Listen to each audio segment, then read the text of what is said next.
This building, the Non-Commissioned Officers Club, is one of the few remnants left of Camp Breckinridge, which once covered 36,000 acres in Union, Henderson, and Webster counties. The base was opened in 1942 to train soldiers during World War II and later the Korean War. There were once 1,800 buildings here. This one has survived because of its colorful past. This is not the only building on base that was painted. It is just the only one to still be standing today. The walls of the Service Club are covered with more than 40 murals, most of them painted by Daniel Meyer, a soldier from Czechoslovakia who was forced into the German army when Nazis took over his homeland.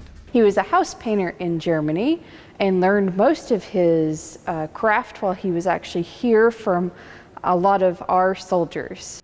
Meyer was one of more than 3,000 prisoners of war held at Camp Breckinridge, and although they were captive, they were also well cared for and allowed to have recreation, play music, and take art classes.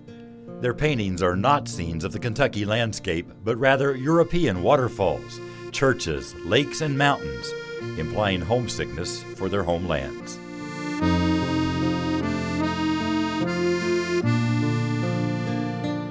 The largest mural, a 20 by 30 foot painting, depicts Germany's castle of Bernick. The painting was done from a postcard from his wife, so the POWs were allowed to write back and forth. Not all of the murals are of castles and landscapes. This tavern scene was painted in the bar area.